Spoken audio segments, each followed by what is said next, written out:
such an asshole!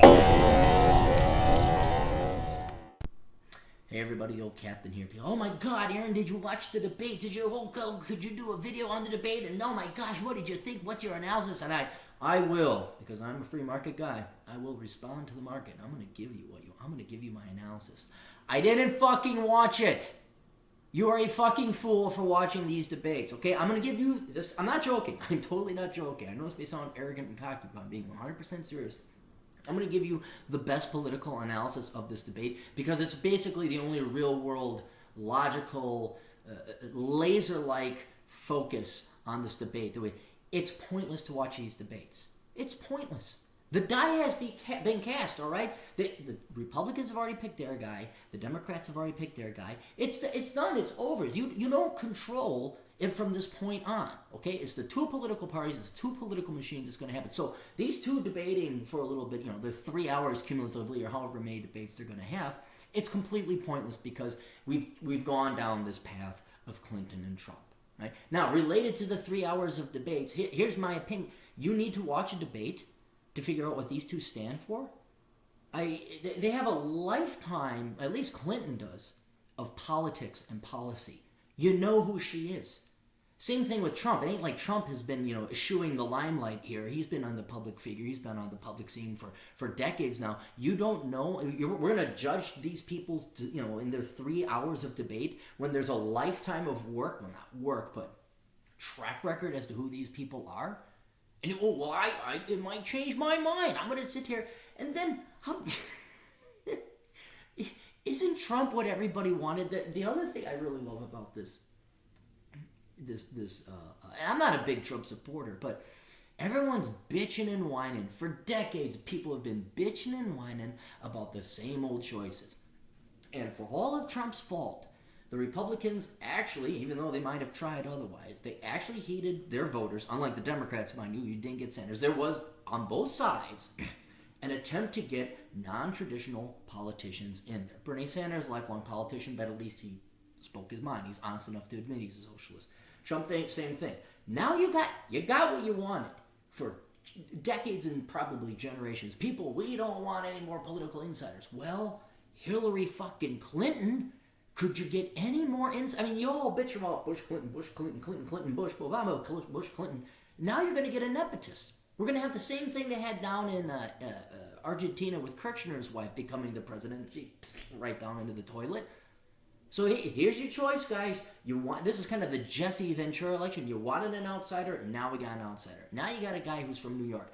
Probably corrupt as hell. Probably has, by his own admission, he's contributed to people's previous politicians' political parties. I don't want to say he's corrupt, but he's better. He's not a Beltway insider. He's different. And everyone, oh no, we're going to vote Clinton. And then you same fucking idiots are going to expect different results this time. So, and then finally, it was funny because I'm in Chicago. I parked my motorcycle where there's free parking.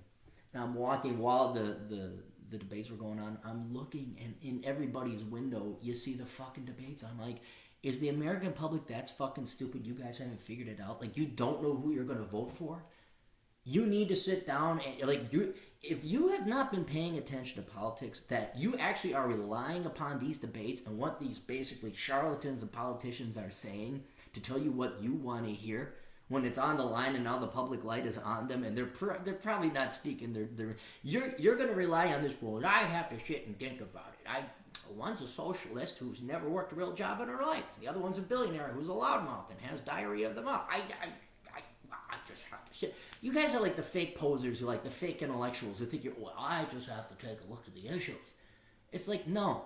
You've been watching too much fucking sports ball or fucking Kim Kardashian's ass to even pay attention now. I'm going to watch the debate. Are you going to watch the debate? It's so... Here. This is not going to... This message will not land on the ears of the sheeple whose only political participation has been watching the debates today. But for my listeners, viewers, and followers, look, guys, our life is too fucking short, okay? You'd already know who you're going to vote for. There's no point in wasting precious time that you could be walking, taking motorcycle rides, hiking, spending time with your family and kids. You already know who you're going to vote for. So stop. It really is as pointless as watching a football game or a baseball game. It's not going to cure children's cancer. The fate is already determined. You have nothing to do with it. You are merely a spectator. You are not a participant. All right? You participate by voting, and that's all the participation you get. So just don't watch the debates, man. It's pointless. If you know who you're going to vote for, save yourself the half a day or the time. And not to mention the blood pressure and the increased risk of stroke or heart attack. Just, dude, guys, go have sex with your wives. Ladies, give your husband a blowjob. Boys and girls, go play out in the street. Read a book, play video games, have a nice scotch, some fucking thing. Just don't fucking watch the debates because there is no point in purpose. Seriously, I mean, the only time I've ever seen more time wasted is like when humans as a group waste more time. The only time I've ever seen it more than that is two instances when you have tens of millions of people's eyes glued to the Super Bowl and lost labor or pleasure or entertainment. And although I understand it, the Super Bowl, and then the World Cup for soccer that's outside the United States. I mean, imagine if we took that time and did something else with it, because you're just pissing away your time otherwise. So anyway, that's all the old Captain had, and that's my official political analysis. Oh yes, I see Wolf Blitzer. Yes, that's very interesting. Yes, the guy with the glasses who did the thing in the interview. Yes, interesting observation. Yes, well, I have my master's degree in political science and journalism. Anyway. Fuck the talking heads. Best of luck to you. Toodles.